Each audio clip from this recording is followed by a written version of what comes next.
walang tenga? Nakakita na kayo ng walang tenga? May mga tao na hindi makarinig. But God has given you the privilege to have one and you can heal yung katabi mo at yung nagsasalita sa umagang ito. Kaya ituon nyo muna sandali ang inyong pandinig sa salita ng Diyos. Bakit po? Ang sabi po ng salita ng Diyos, faith cometh from hearing and hearing the word of God. You know, the word of God is the only thing that could help us change this mind. Kaya nga po tinatanong ko yung intercessors nung nakaraan, pag nakakita ba kayo ng butil? Sino na nakakita ng butil? O buto? Buto ng mustasa, buto ng kamatis, lahat ng klase ng buto. Pag nakita nyo po yun, dapat ilagay nyo sa isip ninyo na ang butong yan ay may buhay. Kaya po, sinasabi ng salita ng Diyos na ang dapat na itanim natin ay ang salita ng Diyos. Sapagkat ang salita ng Diyos ay may buhay. Kapag ito po ay naitanim sa bawat isa sa atin, nagkakaroon po ito ng epekto unang-una sa ating pag-iisip. Dahil buhay po siya. It will definitely affect your mind. Okay? So, sabi ko nga po sa inyo, ang salita ng Diyos ay buhay. Kung meron po tayong dahilan kung bakit po tayo nagsusumiksik, pumunta sa simbahan, okay, miski bumabagyo, it's simply because of the Word of God. Okay, sabi nga po sa 1 Timothy chapter 3 verse 16, ang salita daw po ng Diyos ay magagamit upang ikaw ay i-correct, ikaw ay ituwid, i-rebuke, at magagamit po natin ito sa pag-aayos ng ating buhay. Kaya, alam mo, miski na anong pakinggan natin, kapag ito po ay hindi salita ng Diyos, hindi po yan kayang baguhin ang pag-iisip natin. Because only the Word of God has life. Sabi ng book of John. Okay? So, yung itinuro po ni Pastor Lucky last Wednesday and Saturday, and Sunday last week, ay pinamagatang What I See. Ang topic po ng What I See is taken from the book of Romans chapter 4 verse 18 to 25. It tackles about faith and hope. Hope have seen in two different ways. Ano daw po yun? Hope of hopelessness. Anong ibig sabihin ng hope of hopelessness? Yung hope of hopelessness, wala kang ginawa, kaya wala ka ring aasahan. Amen. Kapag meron kang isang bagay na hindi ginawa sa isang area ng buhay mo, do not expect that there will be a result. Pag hindi ka nag-aral, wala ka ring mapapalang, huwag mo sabihin, oy, nakachamba ako, nakapasa ako. No? So you need to do something. Ano pa yung isa? Yung hope of certainty. Pag sinabi mong certainty, talagang tiyak na magaganap, alam mong sigurado mangyayari, kaya dapat may gawin ka. Amen po ba? So, ano po ba yung mga certainties in life? Yun po yung pinag-aralan namin last Wednesday. So, ito po yun, mabilis lang, no? So, number one, there are questions in life that we cannot answer. True? True or false? There are questions in life that we cannot answer. Kaya kapag hindi mo alam, huwag kang magmarunong. Sabihin mo, hindi ko alam. Amen? Number two, there are things in life we cannot explain. May mga bagay sa buhay na ito na mahirap talagang ipaliwanag. Huwag mong pilitin ipaliwanag ang isang bagay na hindi mo nauunawaan just to impress people. Para lang masabi nila, ang galing mo naman. Pag hindi mo nauunawaan, huwag ka nang magsalita. Amen? So, there are things in life we can never change. Nangyari na. Okay? Huwag mo nang balik-balikan pa. Wala ka nang magagawa doon. Kung sorry, sorry na lang. Amen po ba? Miski pagbaliktarin mo ang mundo, hindi mo na magbabago yun. Nagawa mo na eh. Amen? Number 4, there are things in life we cannot control. May mga bagay na hindi po natin kayang i-control. Yung isip ng katabi mo, makokontrol mo ba yan? Yung pamamaraan ng katabi mo, ng ibang tao. Lalo't higit ang plano ng Diyos. Ang layunin ng Diyos, hindi mo kayang kontrolin yan. Amen po ba? And number 5, there are things in life we cannot stop. Hindi mo kayang pigilan. Yung edad, yung katawan, yung panghihina, pagkulubot ng balat, maski magpabelo ka pa, batakin ng batakin, pag gumiti ka, biyak yan, sige ka. Paglabo ng mata, katulad ng pastor ninyo, dati liwanag, ngayon. At maging ang kamatayan. Amen po ba? You cannot stop that. Tingnan mo yung katabi mo uli. Sa kaliwa naman, kasi nung nakaraan sa kanan eh. Sa kaliwa naman. Titigan mo mabuti. Sabihin mo, dahan-dahan. Sabihin mo sa kanya, mamamatay ka rin. Hello? Tama, mali? Ha? Mamamatayin ako. Maski pa anong kisig niyan. Madededo din yan. Tingin kayo lahat sa harapan ninyo. Ganon din ako. Amen? At ganon din ang tingin ko sa bawat isa sa inyo. Hallelujah. And number 6, there are things in life we cannot responsible for. Minsan kasi, katulad ng mga anak natin, matanda na, inaako mo pa yung responsibilidad.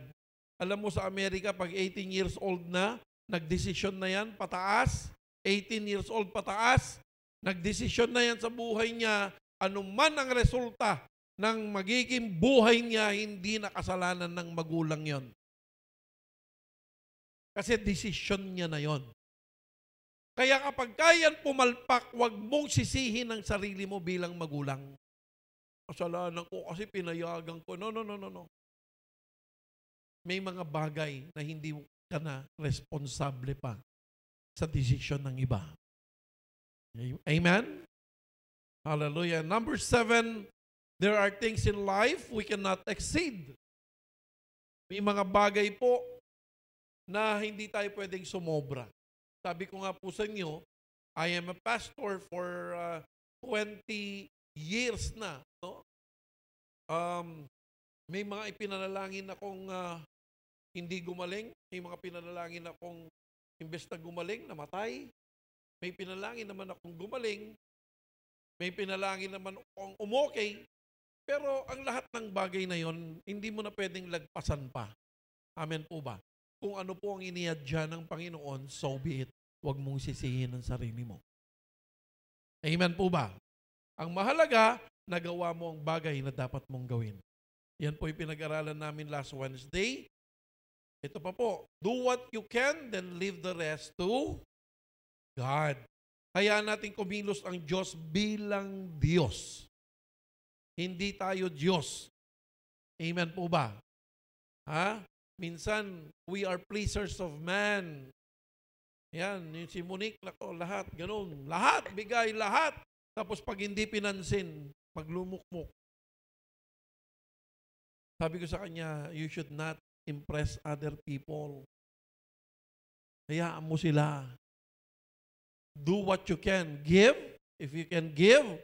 Kung hindi nyo kayang magbigay, huwag mo pilitin. Do not impress other people. Amen? Less stress po yun. So, there are things, mga kapatid, that only God knows. Do you believe that? Huwag kang magmarunong. Sabi ko nga sa inyo, may mga bagay na ang Diyos lang ang tanging nakakaalam. Hindi masama ang magsabi ng hindi ko alam. Hindi yun ang uhula ka pa. Pilit na nagpapakadunong para hangaan ka ng ibang tao. Stressful po yun. Number 2, there are things Only God understand. Alamin mo lang ang dapat mong alamin at hayaan nating gawin ng Diyos ang Kanya. Magpasalamat ka na lamang kung ano ang abot ng iyong makakaya. Amen po ba? And number 3, there are things that only God can explain. Hayaan natin ng Diyos ang magpaliwanag. At kung hindi, ipaliwanag ng Diyos sa atin, hayaan na lang po natin siya. Kaya po ang sabi ko, know your limit. Sabi mo sa katabi mo, know your limit. No? Enjoyin mo na lamang anong meron ka, imbes na may stress ka pa. Faith is trusting God alone. Sa lahat ng panahon, Diyos ka sa amin. Amen po ba? This is what you should say. Amen? So, ang Panginoon, key to life, number 1, know your limitations are, know what you're responsible for, you must accept to know what you can and cannot do. So, when your faith is tested, anong gagawin? Submit to God. Kaya sabi ni David sa Psalm 131 verse 1, kung babasahin po natin yun, talagang siya po ay taos-pusong nagpapakumbaba sa harapan ng Diyos.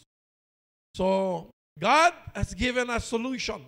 Ano po yung solution na binigay ng Diyos? Every problem is temporary.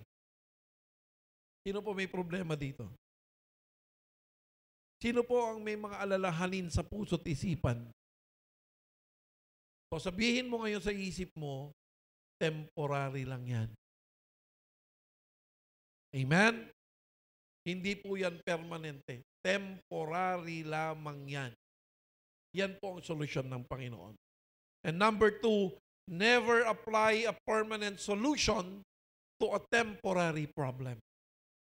So, miski na pikon ka na ano na yung, ano mo, imbes na ikaw ay makapag-curse, ng tao, huwag kang magdesisyon ng isang permanenteng bagay sa temporal na sitwasyon. Baka isang araw ikaw ang mangailangan. Baka isang araw yung kaaway mo maging best friend mo pala. Amen? So you always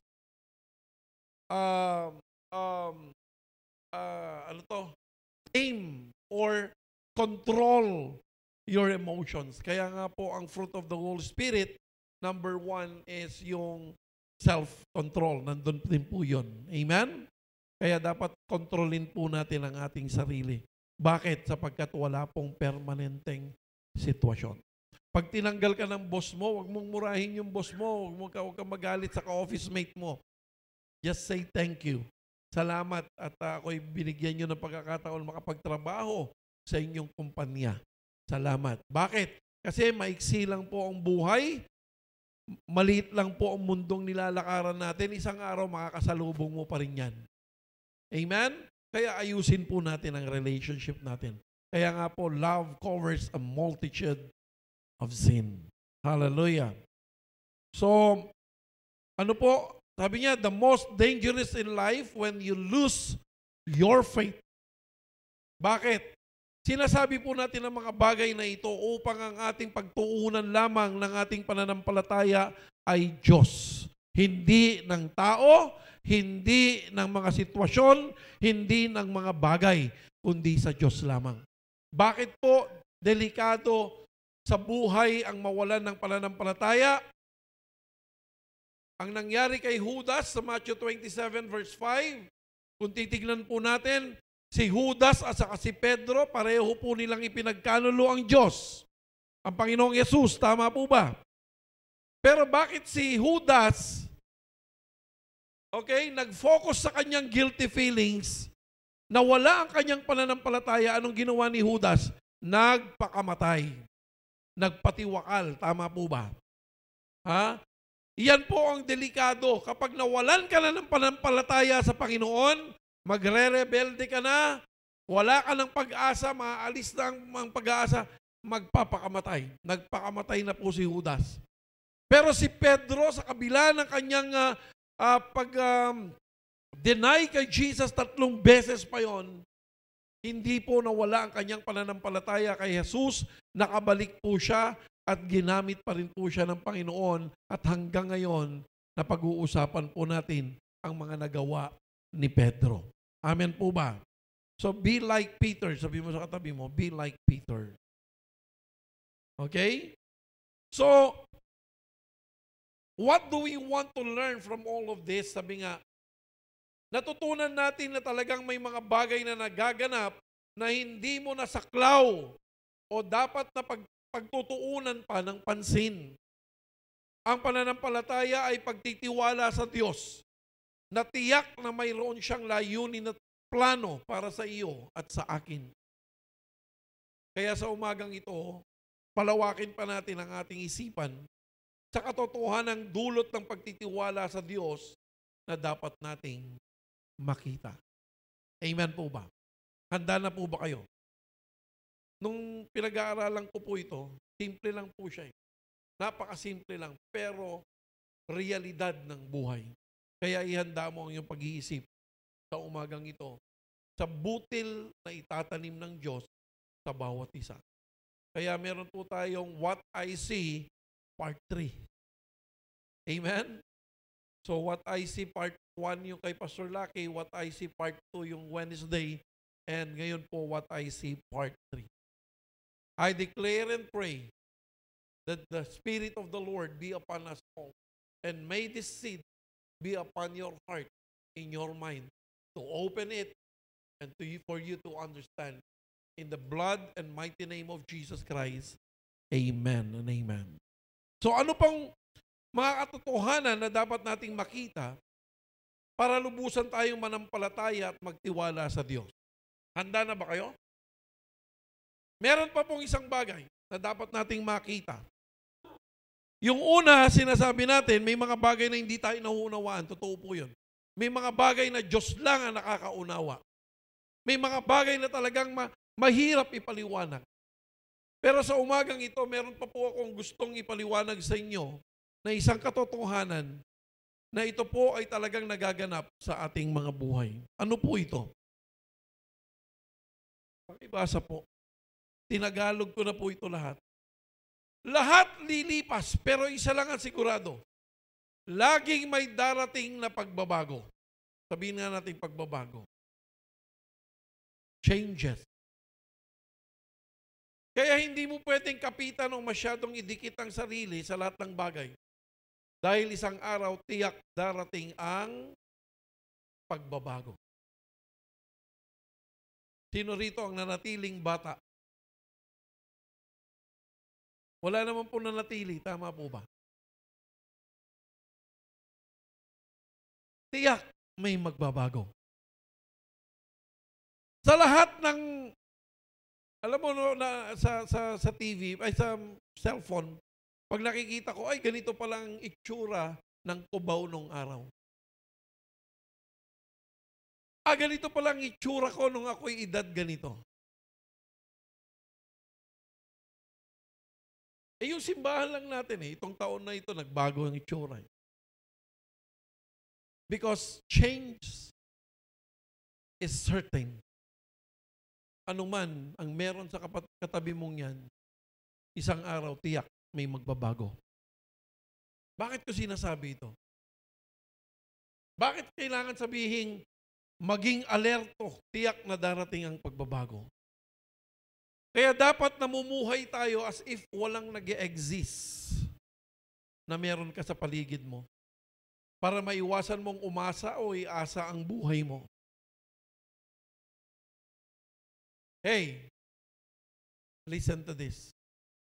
Sometimes, ang pagtitiwala natin, inilalagak natin sa kapwa natin tao.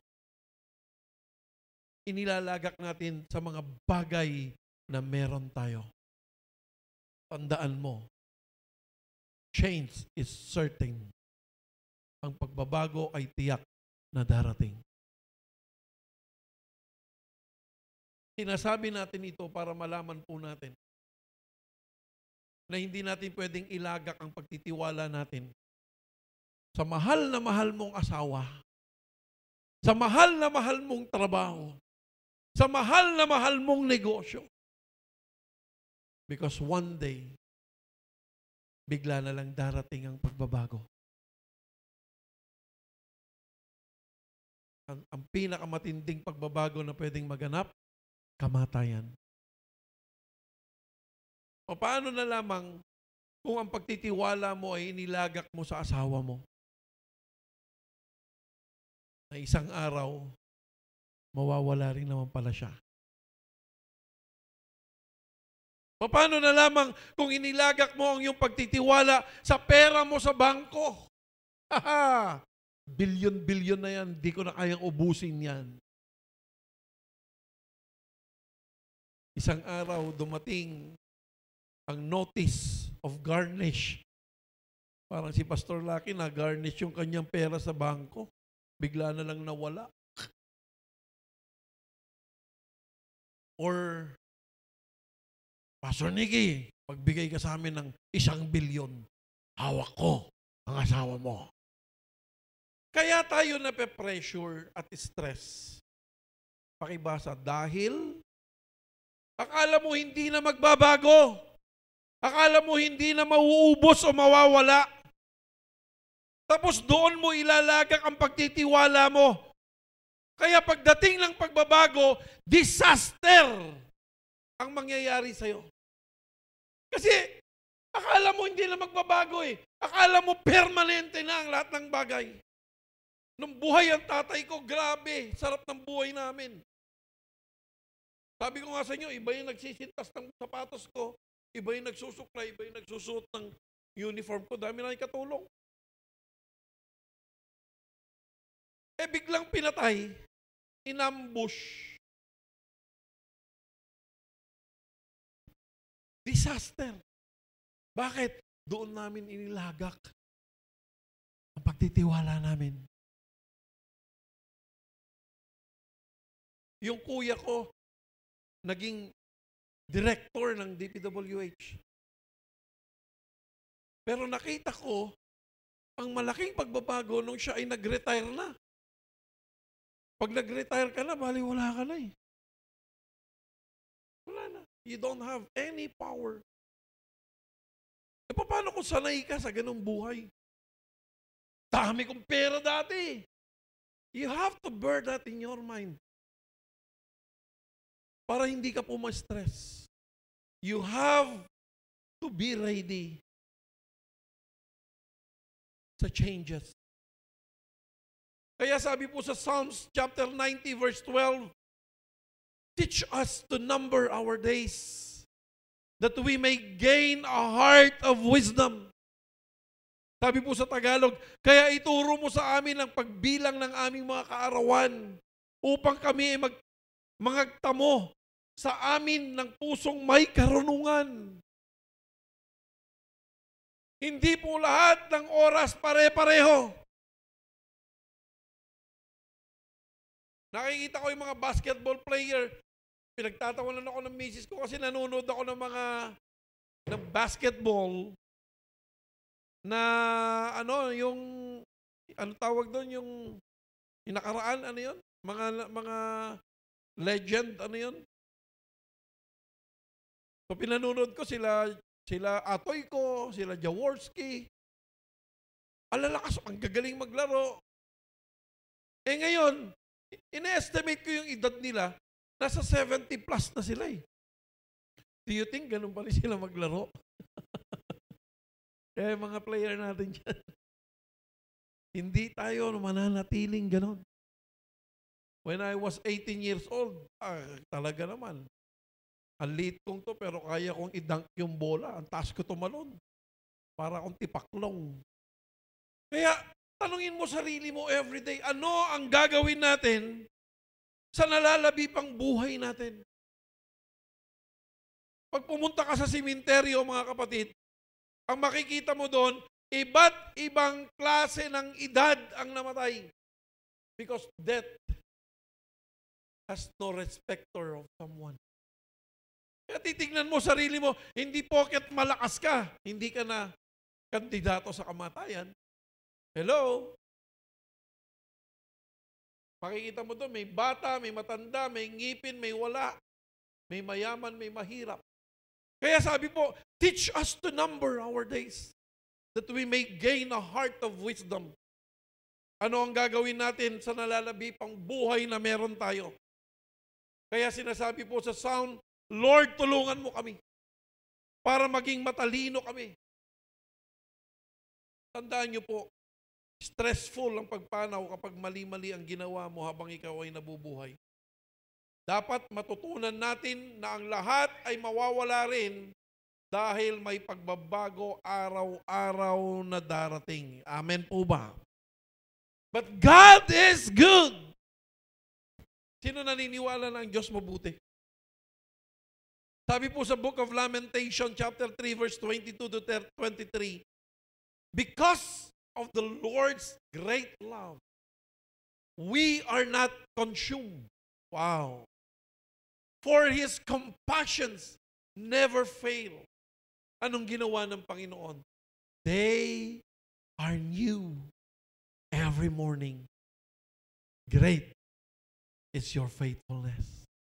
Talagang pinahintulutan ng Diyos na magkaroon ng pagbabago araw-araw. Para yung mga sitwasyon na meron ka dati ay mababago sa panahon na akma sa'yo. Si Presi, lagi kong sinasabi noon, ibinababa namin yan. Naglalakad sa East Avenue, tinatulog pa. Naaawa rin kami dahil tiyaga, biro mo East Avenue, San Mateo to East Avenue. Pag-aalas 12 na ng hating gabi. Lalakad yun. Nakikita namin. Pero nanatili pang gano'n ang buhay, hindi po eh. Ngayon, tigisa silang kotse dala ngayon. Ano? There are changes. Si Sunny Lynn, si Betong. Biro mo, Betong ang pangalan, pero doctorate. Oh. Sangka. Doctorate yung mag-asawa na yan. Kaya kung ano man ang sitwasyon mo ngayon, ilagay mo sa isip mo, they are new every morning. Great is thy faithfulness. Ngayon, kung mayaman ka naman ngayon, sinasabi ng Panginoon, uy, huwag mong kapitan yan. May pagbabago. Ano lang ang tanging hindi magbabago? Diyos. Iniligtas ka na nga sa bagyo. Tamad na tamad ka pang magsimba. Ako, hindi ako natulog. Sa totoo lang, yapo ko eh. Because I need to monitor. Alas 5 pa lang, 4:30, nagme-message na ako. At 5 o'clock, I called Pastor Lucky. Lakas ng ulan. Sabi ko, Lord, anong gagawin namin? Pero yung heart ko, sabi nga, my spirit is willing, but the flesh is weak. Ang gusto ng flesh natin, tulog, nga. But you have to make a decision in life. Eh, yung ulan, magbabago naman eh. Habang buhay pang uulan, ano yan? Kay Noah? Titigil naman yun eh. Sabi mo sa katabi mo, huwag ka magtitiwala kanino man. Sa Diyos lang.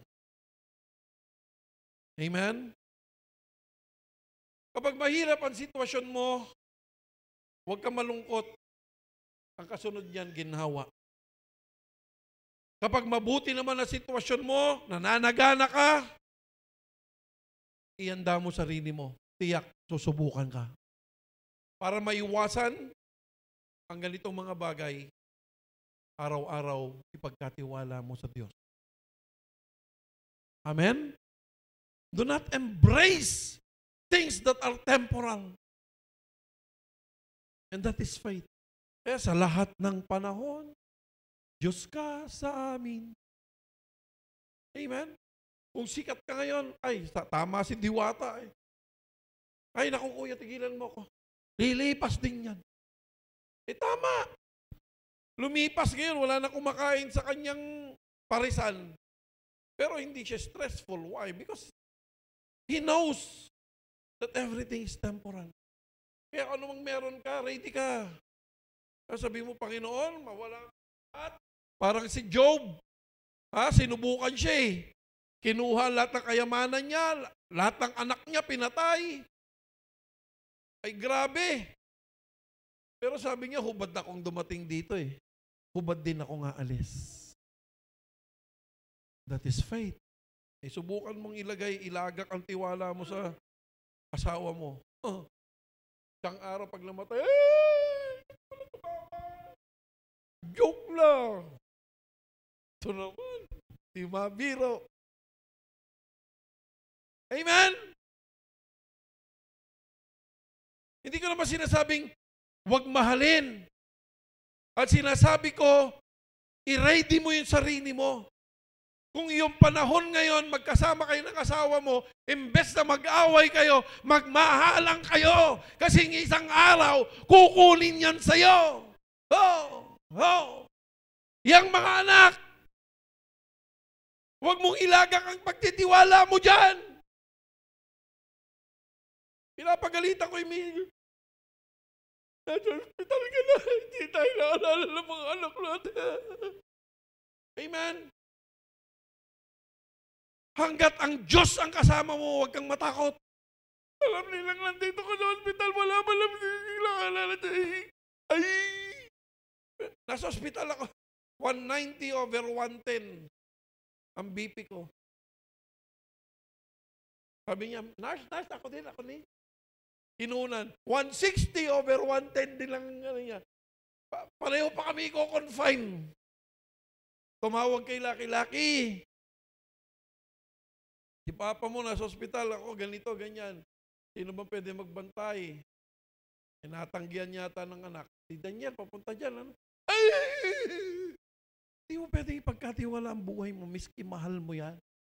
Ang mga anak, pagdating ng 18, may sariling diskarte yan. May sariling gusto yan. Hamo sila. Change is beautiful, sabihin natin. Ay, magandang pagbabago.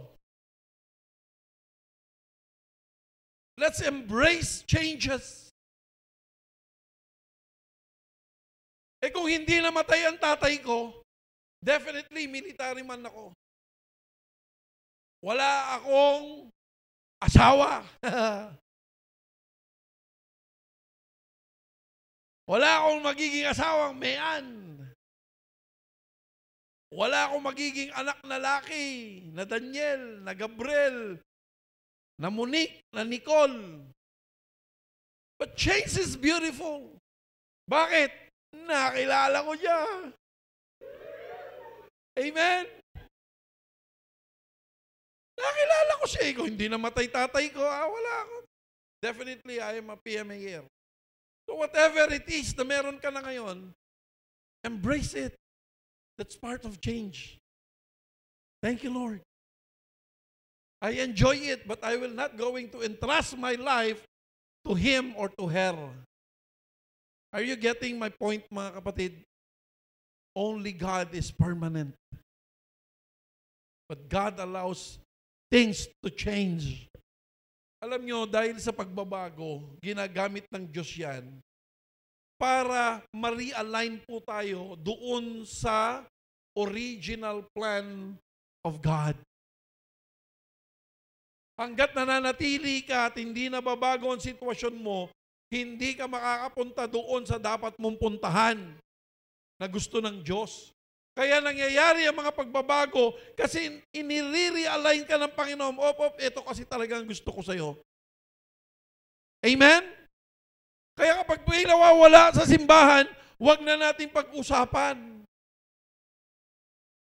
Maaring kalooban na ng Diyos yun para sa kanyang sariling buhay. Gets nyo? Huwag tayo malulungkot. Kaya nga, magpuri ka, mag-focus ka sa Lord. Dahil isang araw, iba na naman yung katabi mo. Dati nakakalungkot yun sa aming mga pastor. Pag nila, pastor, nakita ko si umattend sa ibang simbahan. Ha? Ngayon, hindi na. because I embrace change. Kung yun ang desisyon niya, go! Maaring yun ang ginawa ng Panginoon, yung process na yun para ma-realign siya at madala sa tamang layunin ng Panginoon. Ngayon, kung nananatili kayo rito, ibig sabihin, baka ito yung talagang simbahan na para sa inyo. Amen?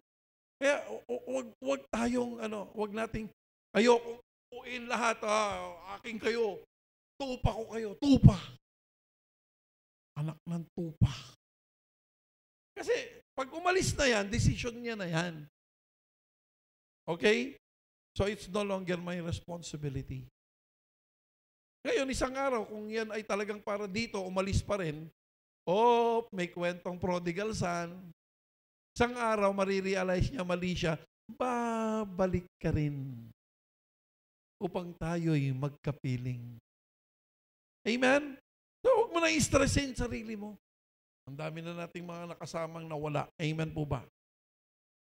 Kapag may pagbabago, magre-resulta yan ng kagipitan o krisis. Amen? Ito po yung sinasabi ko kanina. Disaster kapag may pagbabagong darating. Hirap o ginhawa, pareho lang po yan. May nanalo ng loto, pagbabago yun eh.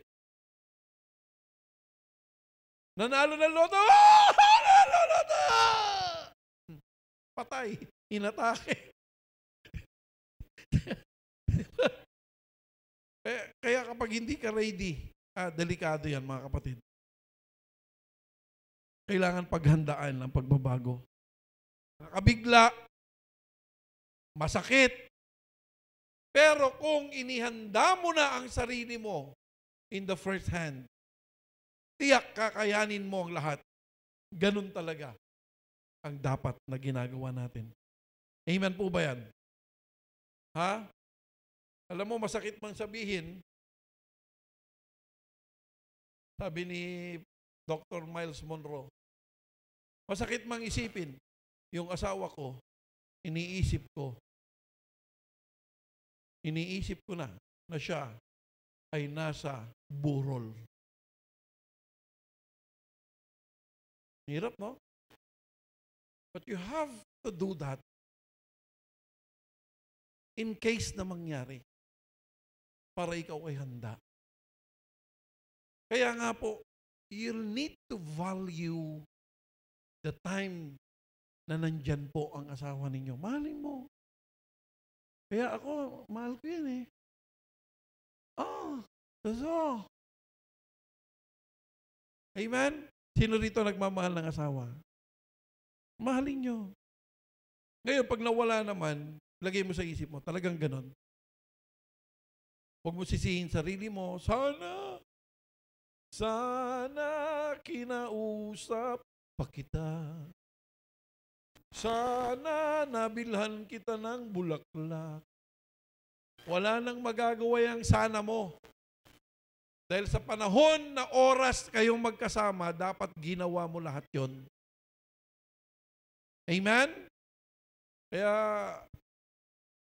pinagsasabihan kami ng mga anak namin, nag-aaway na naman kayo ni mama mo. Shh! Keep your mouth shut. Hindi kami aabot ng 34 years.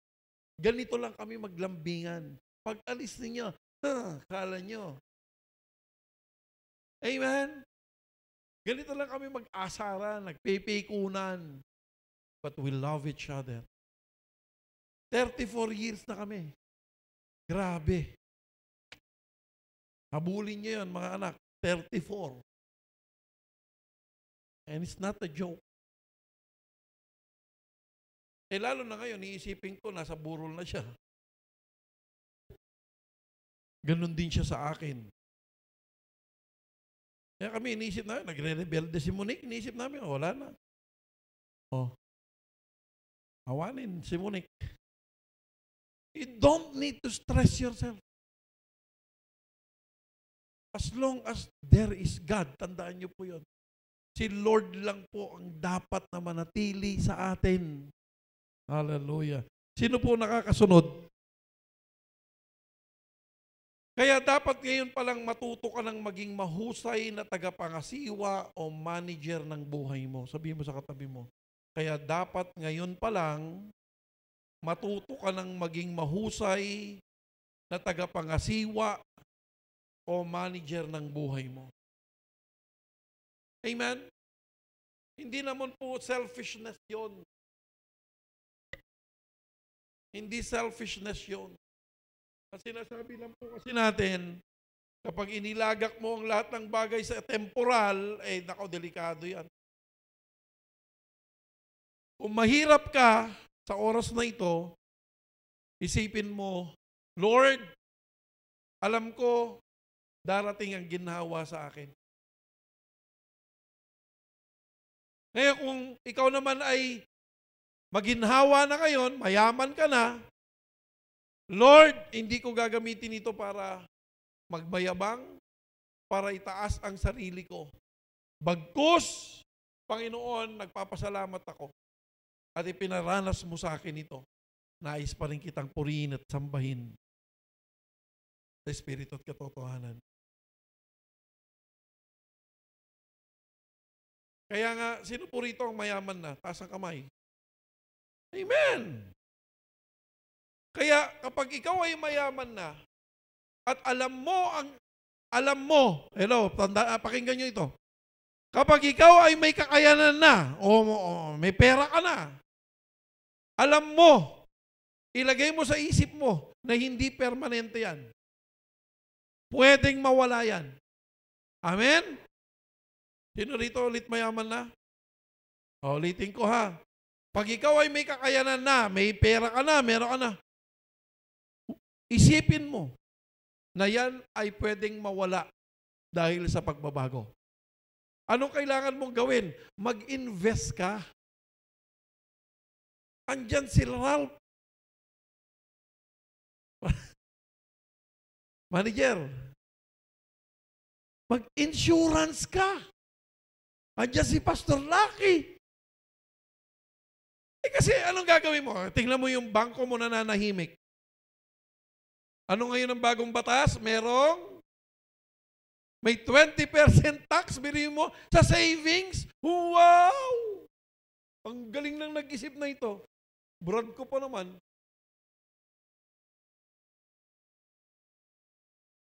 Grabe naman, lalagyan ng tax. Savings, may tax. 20%.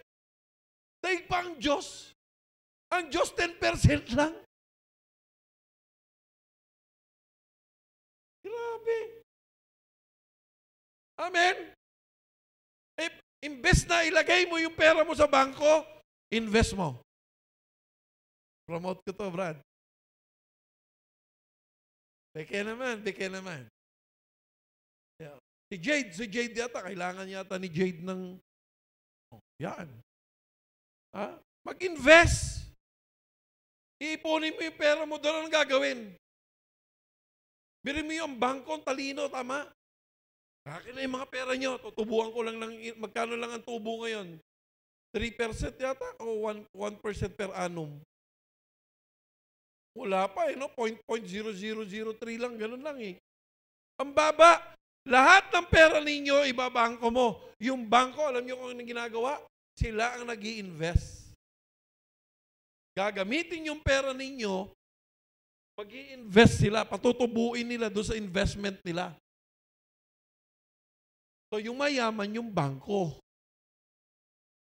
Bakit hindi ka na lang magbangko ng sarili mo? Gawin mong bangko ang sarili mo. May pera ka, invest mo. Ikaw na mag-invest. Amen? Tinuturuan namin kayo. Hindi lang po ito pang-reliyon. Pang-negosyo pa. Amen? Anong magandang investment? Ginto. Ginto at saka lupa. Kung may pera ka, bumili ka na ng lupa. Bakit? Yung bili namin sa lupa namin, 3,100 per square meter. Ngayon, magkano ng per square meter sa amin? 20 hanggang 22,000 per square meter. Tingnan nyo kung gaano ka nag-appreciate. Ang ginto, magkano? ang ginto, 5.2 per gram. May binili kaming ginto sa Japan. 9. Magkano bili natin sa Japan? Oh, meron kaming biniling kwintas sa Japan.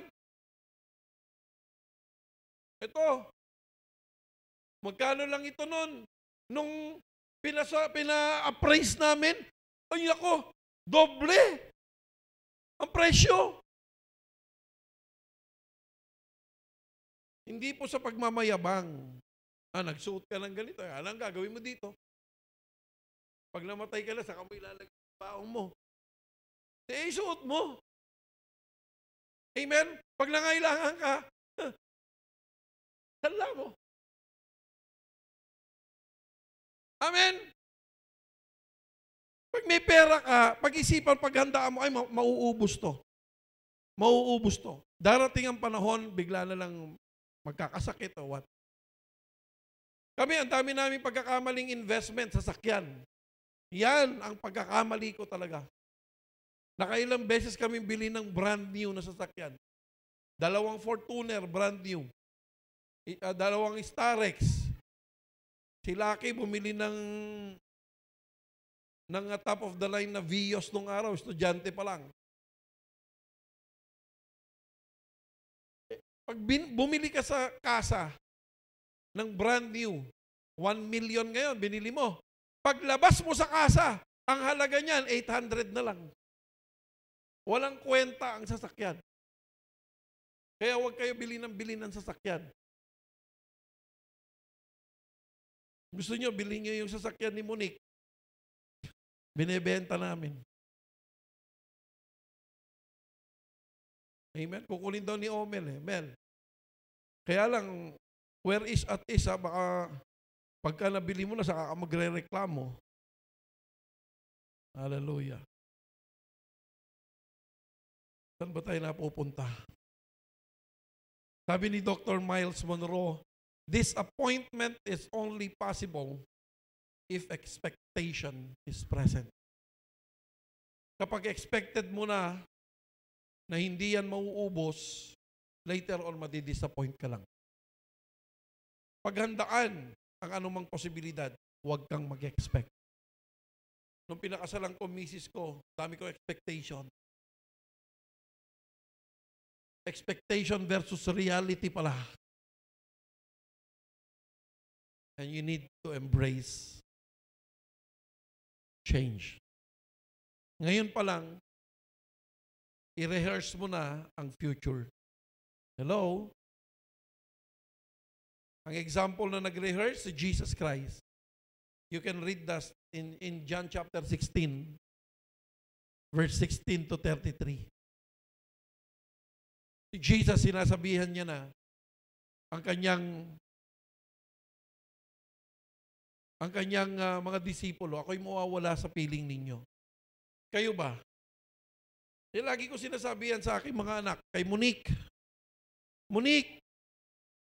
Nicole, kaya namin ginagawa ang mga bagay na ito para sa inyo. I am telling them that one day we are no longer present in you. Hello? Kaya nga, teach your children the way that they should be. Huwag niyo silang turuan na lahat ng luho bigay. Ituro ninyo isang araw, anak, yan mawawala, mauubos. Isang araw kami ni mama at papa nyo mawawala. I-rehearse nyo na yung future. Para pagdating ng future, ready sila. Hello?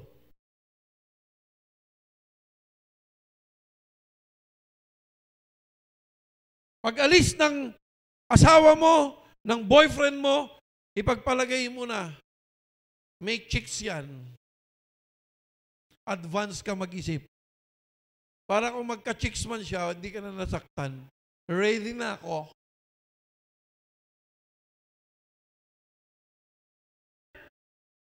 Pero dahil sa ready ako, ready ka rin dapat. maputulan dahil pinaghandaan na kita. Mga asawa, mag-iingat kayo sa mga asawa nyo. Dahil yan, kain ng kain, miski anong niluluto nyo. Mamaya, hindi ako makahinga. Huwag ka mag-alala. Nilalason na kita. Pa, meron akong aaminin sa'yo. Naghihingalo. Pa, may aaminin ako sa'yo. Yung pang-apat na anak mo, hindi sa'yo yun. Sa kumpare mo yun. Sasabihin naman ng asawa mo, huwag kang mag-alala. Kaya ka nahihirapan huminga ngayon. Gusto kong sabihin sa iyo na nilalason kita. Sa panahon na ikaw ay nagtitiwala sa Panginoong Yesus, sinasabi ni Jesus, sa akin walang pagluluksa. There is no such thing as mourning if you have Jesus. Kaya wala tayong ibang pagkakatiwalaan sa buhay na ito, kundi ang Diyos sa pamamagitan ng ating Panginoong Yesus. Sino naniniwala doon? Sabi ng Ecclesiastes chapter 3 verse 1 to 4, there is time for everything and a season for every activity under the heavens. A time to be born and a time to die. A time to plant and a time to uproot. A time to kill and a time to heal. A time to tear down and time to build. A time to whip and a time to laugh. A time to mourn and a time to dance. Basahin niyo po yung buong chapter 3 na yan. Alam mo, ang pinakadulo niya nang sasabihin niya, ang buong katungkulan ng sangkatauhan ay matakot sa Diyos. Bawat panahon may kanya-kanyang oras. Do you believe that? Kaya huwag kang sumuko sa gitna ng panahon, ng bawat panahon. Hello? Huwag kang sumuko. Pabago-bago, tiyak na yon. Kaya paghandaan mo ang pagbabago na yan. Bawat panahon may kanya-kanyang oras. Kaya huwag kang sumuko sa gitna ng bawat panahon. Bakit? Dahil may paparating na panahon na tayo naman ay magsasaya at mananagana. Kaya sinasabi niya in Philippians chapter 3 verse 12 to 14, not that I have already obtained all these things or have already arrived at my goal, but I press on to take hold of that which Christ Jesus took hold of me. Brothers and sisters, but one thing, sabi niya, I do not consider myself yet to have taken hold of it. Ano sabi niya? But one thing I do, forgetting what is behind and straining toward what is ahead, I press on toward the goal to win the prize for which God has called me heavenward in Christ Jesus. Forgetting, mga kapatid, is necessary for moving. Hello? Hindi ka kailanman makaka-move on kapag hindi mo kakalimutan ang nakalipas. To be able to move, ang requirement is to forget. Kung ano man ang mga nakalipas natin, huwag mo nang sisihin ang sarili mo. Sana hindi ko nagawa yun. Let it go. Let it go. Amen? Huwag mo na sisihin sarili mo. And masasabi ko sa oras na ito, only the matured person think like this. Kapag hindi ka makapag-move on, hindi ka matured. Bakit? Ang immature na tao, laging babalikan ang nakaraan. Huwag nyo na pong balikan yan, masasaktan ka lang. Amen? Ano man ang pinagdadaanan mo ngayon, makakatiyak ka na may plano ang Diyos sa bawat isa sa atin. Kaya ihanda ang sarili at dapat mag-move on ka na. In conclusion, mga kapatid, number 1, sabi niya, ang susi sa epektibong pamumuhay ay ang taong may kapasidad at abilidad na ma-manage ang inaasahan at hindi inaasahang pangyayari sa buhay. Hoy, intindihin niyo mabuti ito. Conclusion na nga lang eh. Intindihin niyo po itong mabuti. Ano daw po ang susi sa epektibong pamumuhay? Dapat may kapasidad ka at meron kang abilidad na na ma-manage mo yung darating na pagbabago, yung inaasahan at hindi inaasahang pangyayari sa buhay. Number 2, ang tagumpay ay masusukat saan? Sa kapasidad mo na mapapanatili ang balanse ng buhay sa oras ng kagipitan. Sino po mga nakarating sa umagang ito? Palakpakan niyo sarili niyo. Anong tawag sa iyo? Tagumpay. Tagumpay. Bakit ka nagtagumpay? Bakit? May kapasidad ka na sa kabila ng bagyo, napanatili mo ang balanse ng buhay. Oras po ito ng Panginoon. Hindi po ito dapat madungisan ng ibang dahilan. Hello?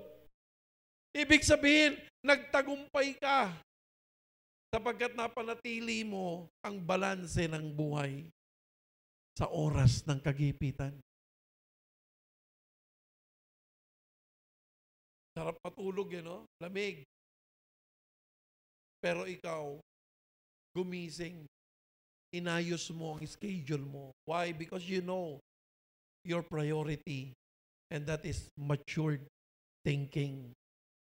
Number 3, sabi niya, ang maturity, tingnan niyo ito, ay masusukat sa pamamagitan ng iyong, kapasidad kung papaano ka tumugon sa trahedya at kaguluhan.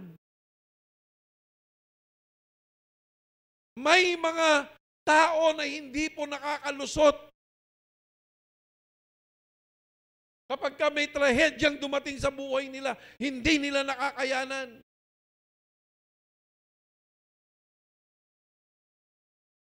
Pag may kaguluhan, di nila nakakayanan. Kaya ihanda mo yung sarili mo na lagi mong iisipin, may pagbabago. Hindi araw-araw madaling sumakay ng jeep. Hindi araw-araw madali mag-commute. So ilagay mo sa isip mo yon. Huwag ka magre-relax na hindi, madali lang naman sumakay. Magpapalate muna ako ng konti.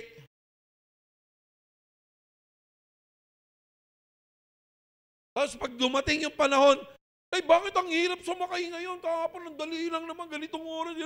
Huwag kang magreklamo dahil meron talagang pagbabago. So you need to anticipate all those changes in life. That's our lesson for today. Did you get it?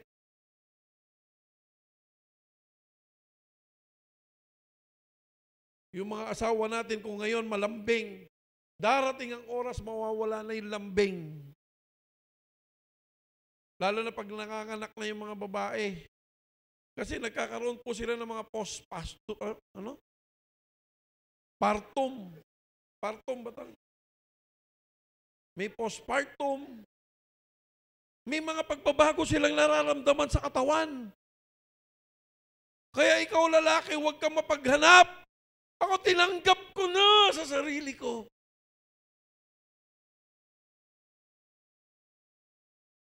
Intindihin mo na. Yung wala ka namang ginagawa, ang sungit. Ihandaan nyo sarili nyo. Huwag kayo magre-reklamo. Amen? Ang pananampalataya ay naipapakita sa oras ng pagbabago. Your faith will be tested. Hallelujah. Pagtuunan mo ang Diyos dahil kailanman hindi siya nagbabago sa kanyang pag-ibig. Hindi siya nagbabago sa kanyang layunin, sa kanyang pagmamahal sa bawat isa sa atin.